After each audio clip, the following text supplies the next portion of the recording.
Bienvenue dans La Tête aux Pieds, le podcast qui explore la relation entre le corps et l'esprit. Je m'appelle Adrien Mater, auteur du livre « Le yoga pour les hommes ». Je suis également formateur et enseignant en yoga et en pilates. Seul ou avec mes invités, je vous donne rendez-vous chaque dimanche pour explorer la façon dont le travail du corps peut influencer de manière positive notre posture physique et mentale, nos relations, mais aussi la société dans son ensemble. Aujourd'hui, je reçois Daniel Nikolaevski-Maria, artiste plasticien et bougeur. Il va nous expliquer dans une seconde ce que ça veut dire. Ensemble, nous parlons d'art comme moyen de construction de soi, de mouvement et de voyage. En France, tu mènes tous ces projets-là de front et tu vis de ton art ? Oui. Depuis quelques années, j'arrive à commercialiser, on va dire comme ça, mon travail.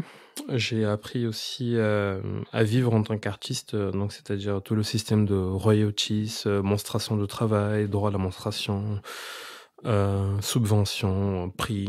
Voilà, donc grâce aux Beaux-Arts de Paris, j'ai quand même réussi à trouver un système que me dit qu'est-ce que d'être artiste aujourd'hui.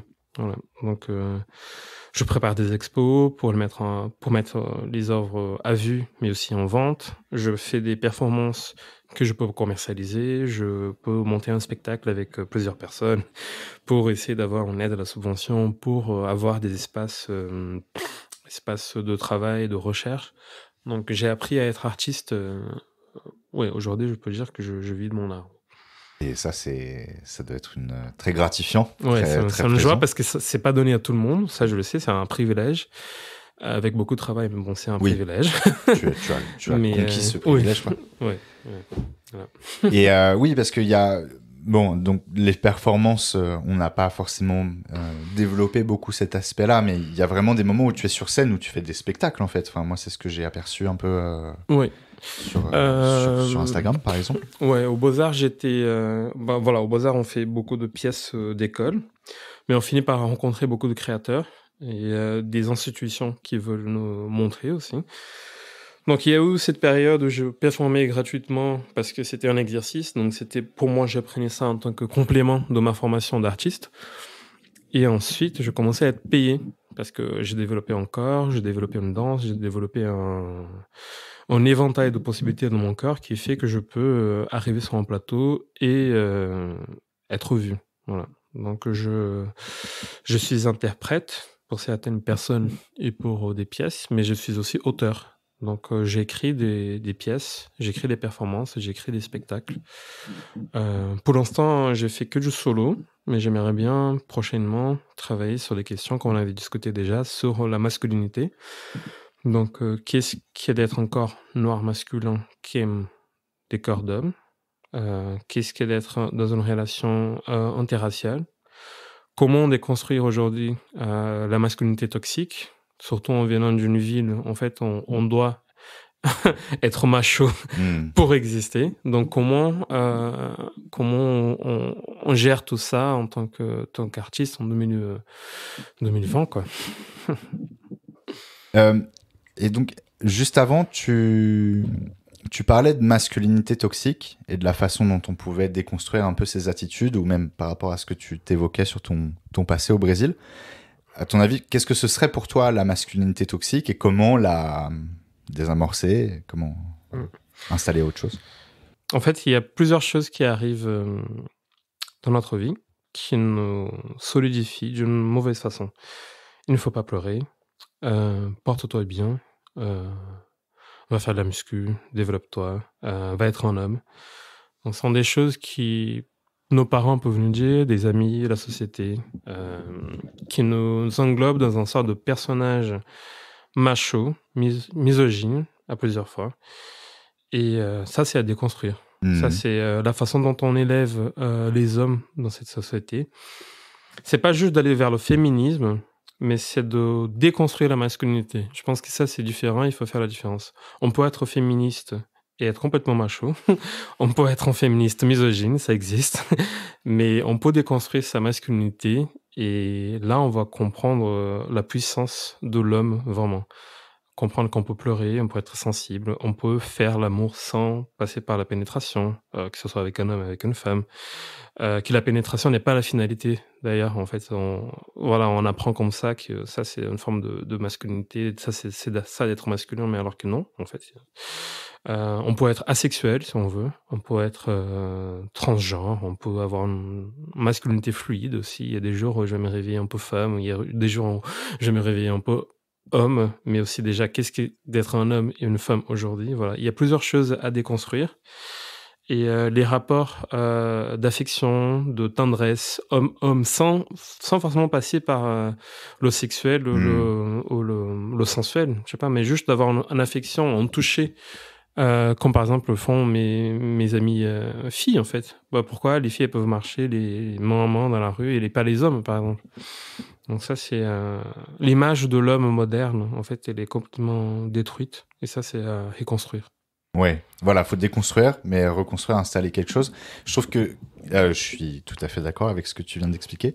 Ce qui est intéressant aussi, c'est que toi, tu es assez grand et assez costaud aussi, et donc que tu sois partisan de cette douceur, de cette fragilité ou cette sensibilité. Je trouve ça intéressant. Et comment tu composes avec le fait d'être plutôt grand et fort, et donc du coup peut-être que les gens ils projettent des choses sur toi. Oui, et je pense que c'est cette projection qui m'a fait ne plus avoir envie d'avoir cette image, en fait. Parce que je sais que je suis grand, mais voilà, ça, c'est ma morphologie, c'est la génétique. Après, j'aime beaucoup faire de la musculation. Parce que c'est la culture de mon pays, mais aussi j'ai appris, en fait, avec le temps, à trouver une forme de libération de sérotonine et d'endorphine avec ces sports, et ça me donne du plaisir.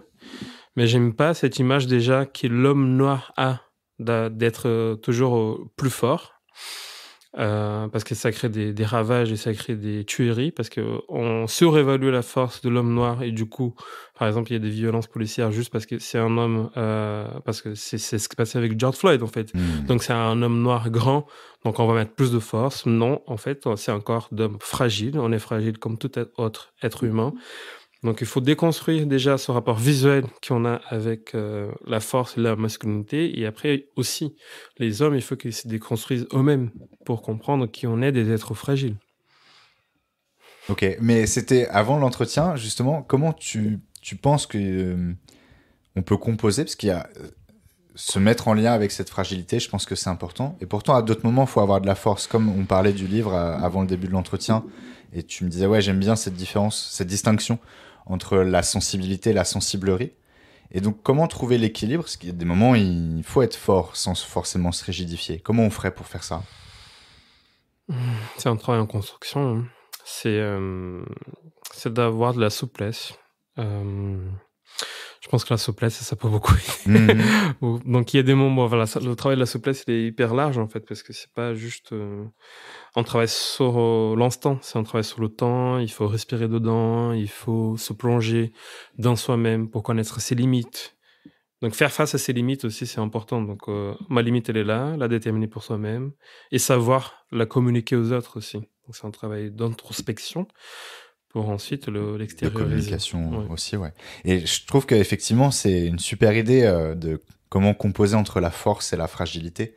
Et on en revient un petit peu aux arts martiaux. Parce que moi, quand je faisais des arts martiaux, justement, mon maître, il était musclé mais il n'était pas hypertrophié. Il avait pas beaucoup de volume quand tu le voyais comme ça. C'était un petit bonhomme.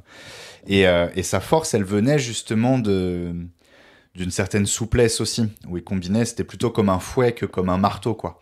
Et justement, lui, il nous disait toujours, regardez les filles, comment elles font, et il faut faire comme les filles. C'était pas regarder les balaises, et quand nous, on était tout raides, tout pâteaux, et il se moquait de nous, quoi. Il disait, alors qu'il préférait, il préférait aller travailler avec les filles, alors peut-être qu'elles faisaient pas du combat et des trucs comme ça, mais clairement, dans cet art martial-là, et pour aller dans la logique pour être performant, il n'y avait pas de compétition, mais pour faire fonctionner l'art, valait mieux avoir un corps souple qu'un corps fort. Voilà, faut trouver un équilibre entre les deux.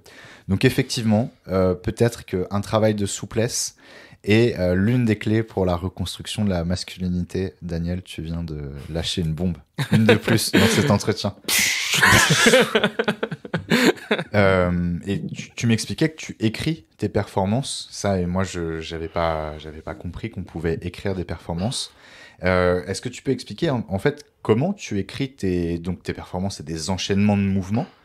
Et donc toi, tu scriptes tout, en fait, d'une certaine façon, enfin comme une partition de musique. Oui, c'est ça. En fait, j'appelle ça vraiment des partitions. Donc, c'est des partitions de danse, c'est pas une partition de musique, qui décompose le mouvement. Je sais pas si tu connais le Laban. Si.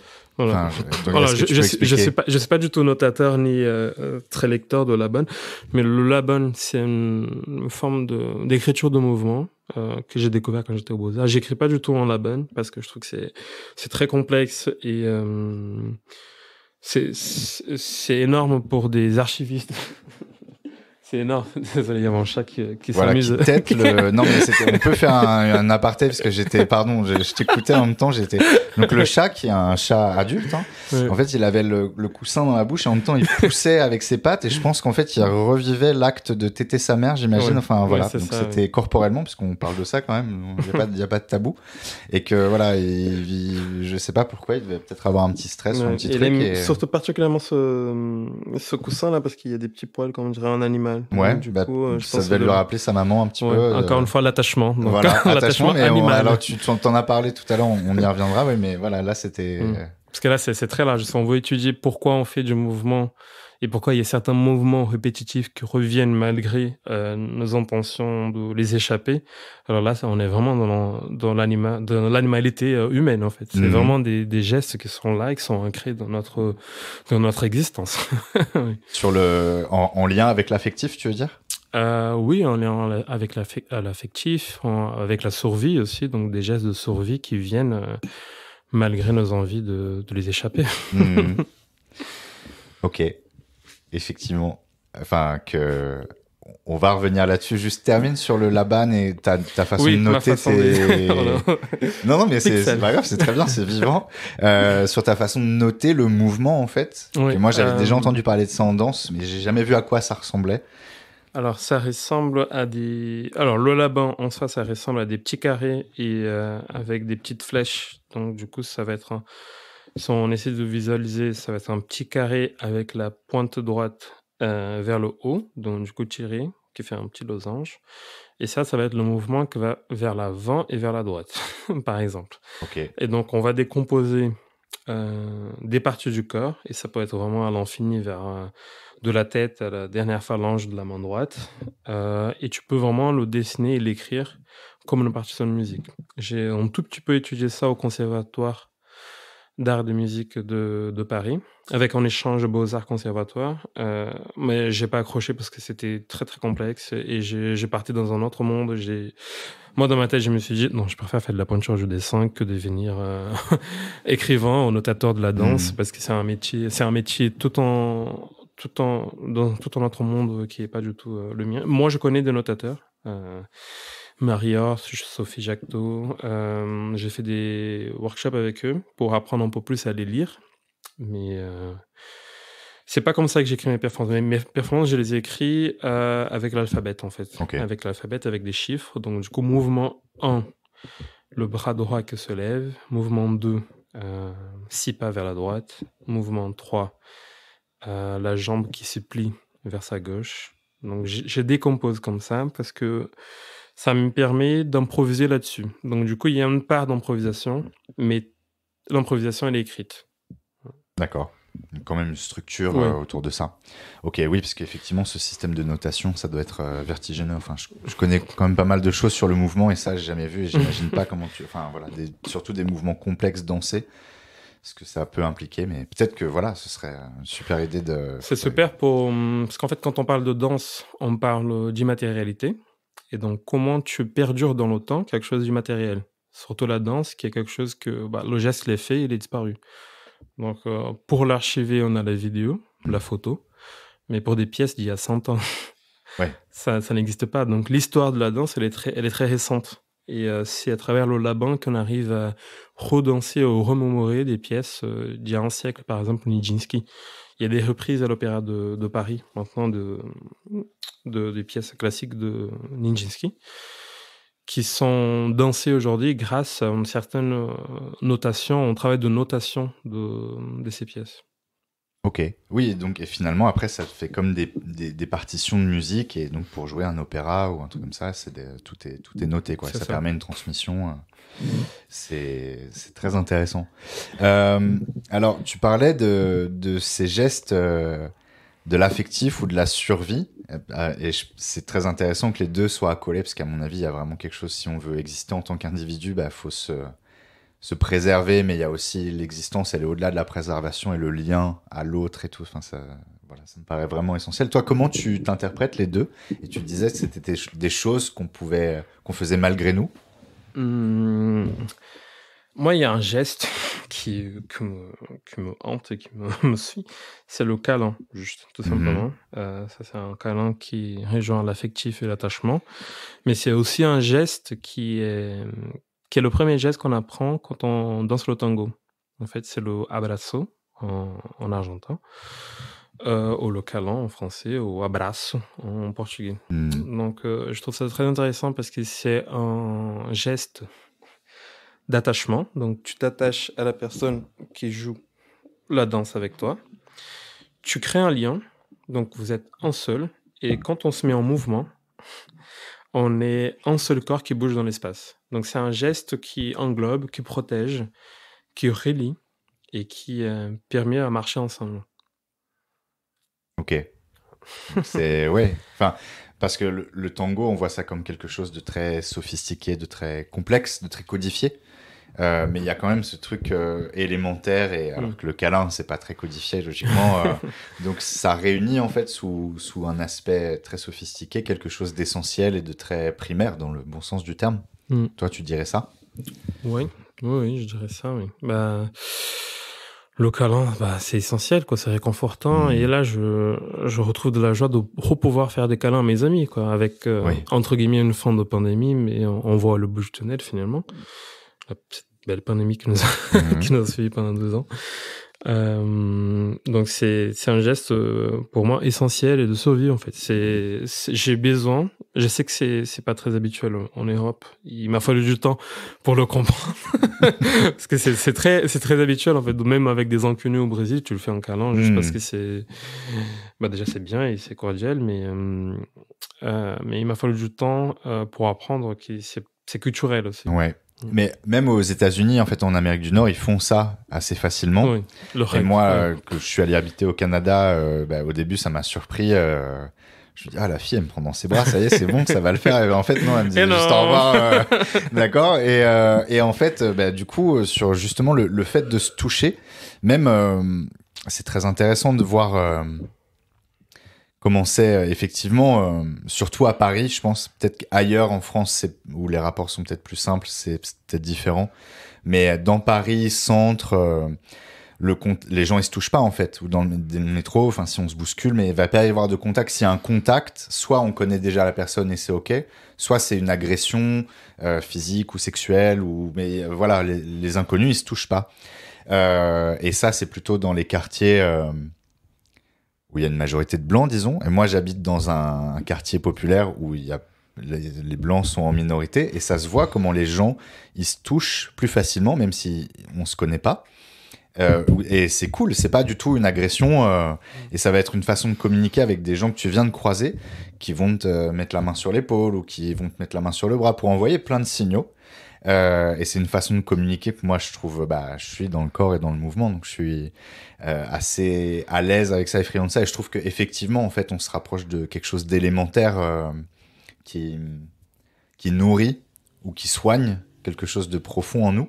Mais c'est très intéressant de voir comment en fait culturellement le toucher, le contact, ça va être vraiment très différent d'un milieu à l'autre. Mais que ça, on le voit en fonction des pays, mais en fonction, là, je dis des quartiers de Paris où la façon dont les gens ils vont se toucher, c'est pas du tout la même chose, quoi. Et que ça, je pense que c'est bien cette rencontre-là et de libérer ça un peu, ce geste. Alors, bien sûr, enfin, maintenant, on sait que le contact avec l'autre, ça peut être vraiment problématique aussi, parce que on parle de plus en plus d'agressions sexuelles et tout ça. Donc, mais c'est peut-être aussi pour ça, en fait, que c'est si compliqué entre les gens de se toucher. et de guérir quelque chose dans la façon de contacter l'autre par des activités comme la danse ou autre, ou de repenser et de libérer le contact avec l'autre, ça pourrait être vraiment thérapeutique, je pense. Ouais. Quand j'étais au Beaux-Arts, j'avais fait une recherche anthropologique sur les orphelins. Ok. Tout mon travail sur les sommiers, en fait, sur les lattes, sur les sommiers, c'est autour des enfants. Je vais en parler après du projet. Mais pour nourrir ce projet, j'étais en train de faire des recherches sur l'abandon. Donc l'attachement et l'abandon qui sont liés. Donc on a toujours des syndromes d'abandon chez nous par notre petite enfance. Et j'ai découvert les recherches d'un scientifique psychanalyste qui s'appelle René Spitz, en français, mais qui a vécu aux États-Unis et qui a changé la façon dont les orphelins étaient traités dans les hôpitaux.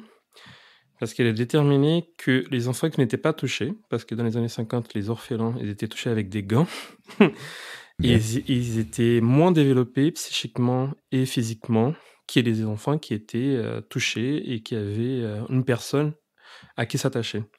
Donc, depuis que cette étude-là, elle a été lancée, ils ont changé la façon de mettre l'affection, en fait, dans le soin des enfants. Voilà. Donc, le toucher, il est essentiel pour la vie humaine, en fait.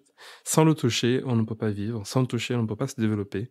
Si on se prive de ça, comme ça a été le cas les 2 dernières années, ça crée des dégâts psychologiques et physiques énormes, en fait, chez tout le monde. Ouais, mais je confirme tout ça. Et notamment que justement, je pense que c'est cette forme de contact-là qui peut guérir aussi les blessures d'abandon, qui sont, je pense, présentes chez chacun, parce qu'il y a un moment où on est séparé de nos parents, voilà, par la force des choses. Mais après, ça peut être à des degrés plus ou moins forts. Mais qu'effectivement, dans ce contact-là, je pense que c'est là que ça répare aussi cette blessure-là. Et qu'effectivement, moi, il y a un moment où j'ai été privé de contact. Après, on va pouvoir être bombardé de contact, après privé de contact après la fin du premier confinement. Et c'était vraiment une mort psychique. Il a fallu du temps pour réparer ça, quoi. Et que, voilà, c'est toujours un réapprentissage, quoi. Et donc, tu parlais du projet sur les sommiers. Oui. Et est-ce que tu peux expliquer ce que c'est, justement, avec ces orphelins ? Ouais, c'est un projet de peinture, parce qu'en fait, je peins, mais j'aime pas la toile. En fait, j'aime très peu la toile. J'ai une toile, là, que j'ai pas fini depuis 6 ans. J'ai juste fait le premier sketch. Et, mais j'aime beaucoup peindre, et j'aime le bois. Du coup, une fois, je rentrais chez moi tard la nuit, je vu un sommier, il était posé contre un mur, comme on peut voir des sommiers dans la rue, qui sont déposés pour être amenés à la benne. Ok. Ça m'a flashé, parce que pour moi c'était une illumination, parce que pour moi c'était une toile, en fait, c'était une toile à la verticale. Et pour moi c'est une analogie vraiment au domaine du rêve, en fait, parce qu'on se pose sur le matelas, mais le matelas il est posé sur un sommier, et c'est un endroit de rêve, de tout possible. On peut faire l'amour, on peut se découvrir, on peut naître sur un sommier. Voilà, on vient au monde, en fait, aujourd'hui, dans le monde contemporain, avec ce support, mais qui est complètement caché, qu'une porte. Donc, j'ai utilisé comme toile pour peindre des portraits d'orphelins que j'avais photographiés dans un orphelinat au Brésil, sur cette question de l'attachement, et plus loin encore sur la construction de soi. Donc, les lattes du sommier empêchent la perception totale de l'image de l'enfant, parce que il a du mal à construire l'image de soi sans ces personnes d'attachement, en fait, autour de lui. Donc voilà, c'est ça, ce projet que je vais présenter à La Rochelle, une nouvelle série que je développe là, en mai. J'ai un nouveau vernissage qui va être exposé pendant 1 mois dans les rues à La Rochelle. Ok, mais d'une façon ou d'une autre, j'essaierai de mettre au maximum des images de ton travail pour qu'on puisse mieux percevoir un peu tes projets. Mais là, effectivement, cette image du sommier, enfin cette idée du sommier qui fait que ça crée une image uniquement partielle, avec qui illustre aussi le développement un peu carencé de ces enfants. C'est très puissant. Ouais, récemment j'ai écouté des interviews de personnes qui étaient accouchées sous X, en fait. Ouais. Et ils parlent souvent de ce témoignage de ne pas réussir à se construire soi sans avoir découvert qui étaient leurs parents, en fait. Donc, il y a vraiment cette chose de la psyché. Si je ne connais pas mes origines, je ne peux pas être moi-même. Voilà. Et moi, comme je suis étranger, migrant, la question d'origine, en fait, d'où on vient, vers où on va, comment on se construit, quel est le chemin qu'on entreprend, c'est ce qui me meut. Ok, mais justement, alors, et puis on pourrait conclure là-dessus, et je trouve ça très puissant. Donc maintenant, tu as trouvé ta place en France, c'est chez toi ici? Oui, ça, ici, ici c'est chez moi. Bon, là, on est clairement chez moi. Clairement, encore Clairement, plus chez on est toi, encore de chez d'accord, moi. on est dans ton Mais appartement. j'aime beaucoup la France. J'aime beaucoup ce que la France m'a donné pour pouvoir me construire, me permettre d'être artiste, avec ma formation d'artiste, d'apprentissage du français, de la langue française, découverte des arts.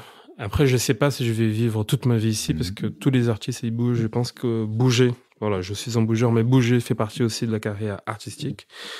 Mais pour l'instant, je suis bien ici. J'ai pas mal de travail à faire ici. Et je pense que avec tout ce qui vient de se passer avec le monde, la pandémie, là, on vient de guerre en Ukraine. Donc, il y a plein de choses qui se passent. Et j'aime beaucoup les personnes qui changent les espaces autour de soi. Donc, il faut du temps pour ça. Je ne suis pas dans une envie de tourisme capitaliste, voilà, urgent. Je préfère quand les choses s'y font dans le temps, avec beaucoup de soin, beaucoup d'attention sur les traces qu'on laisse derrière soi. Magnifique. Et je comprends tout à fait, parce que moi aussi, j'ai bougé pas mal, et avant, j'étais un peu, comme tu l'as dit au début, en français, on dit avoir la bougeotte, enfin, un peu, j'avais du mal à rester en place. Maintenant, je suis content d'être là. Et c'est intéressant d'avoir ton point de vue sur la France, parce que tu vois, avec les élections, en plus, il y a beaucoup de réflexions sur ce que c'est la France, sur l'identité, et maintenant, j'ai envie de rester ici, alors que Paris, c'est pollué, et puis les Parisiens, ils sont cons, et puis truc. Et bien, en fait, non. Enfin, moi, j'aime être ici. Peut-être que je referai des voyages, mais et peut-être pas du tourisme. Justement, c'était intéressant cette nuance. Et aussi que, oui, il y a plein de choses qui vont pas. Et nous, on a tendance, les Français, on est forts pour voir ce qui va pas chez nous. Mais je trouve que c'est intéressant que toi, alors que tu avais d'autres possibilités, tu viens d'assez loin, t'es choisi ici, et que maintenant tu te sens de chez toi ici. Et il y a aussi plein de choses qui vont bien, et je pense que c'est pour ça qu'il faut œuvrer ou lutter pour garder ce qui va bien et pour essayer de réparer ce qui va pas bien, et dire que qu'on aime la France, et que en fait, si l'amour de la France c'est que les nationalistes ou les extrémistes qui revendiquent leur amour de la France, faut pas leur laisser ça, en fait, parce que sinon, effectivement, ça devient leur chasse gardée, alors que, je pense que toi, comment on aime la France, et par notre travail, on essaie de la préserver et de l'embellir. Et ça, je trouve ça vraiment important, quoi. Donc, merci. Merci pour ce que tu apportes. Est-ce que, avant de conclure, il y a une question aussi que je pose souvent, c'est est-ce que tu aurais quelque chose à recommander aux auditeurs? Alors ça peut être une pratique, un livre, un film, une œuvre. Toi, tu as une culture artistique quand même, c'est vaste. Une recette, une balade, je sais pas, quelque chose qui pourrait leur apporter de la valeur. Ah là là. Qui pourrait leur faire du bien, leur apporter de la valeur, c'est tellement capitaliste. Alors, le yoga, j'adore. Ouais. C'est comme ça qu'on s'est rencontrés, d'ailleurs, parce que j'ai acheté ton livre. Mais le yoga, c'est vraiment une pratique qui m'a beaucoup changé. Parce que j'ai appris que je pouvais beaucoup bouger dans un petit espace. Donc, l'espace dans le tapis du yoga, on peut beaucoup voyager, on peut méditer, on peut se redécouvrir soi. Et c'est une pratique que j'ai intégrée dans mon corps il y a 4-5 ans et qui me fait beaucoup de bien.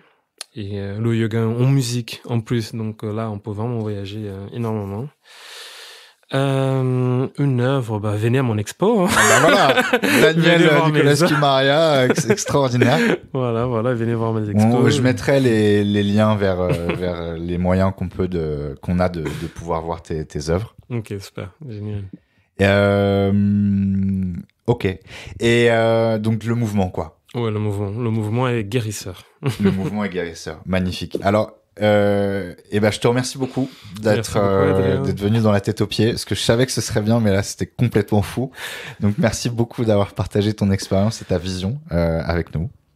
Et donc voilà, créer en bougeant, c'est très beau. Tu veux un mot pour conclure avant ça ou... Je pense que l'art peut sauver une vie ou plusieurs vies. Et c'est dans ça que je crois. Et bah moi aussi, parce que je pense qu'on est un peu les deux preuves vivantes que c'est possible, justement. Merci beaucoup, Daniel. Merci, Adrien.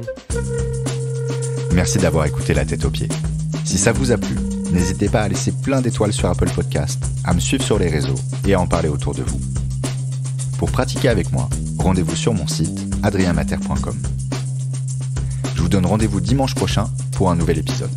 En attendant, prenez soin de vous et bonne semaine.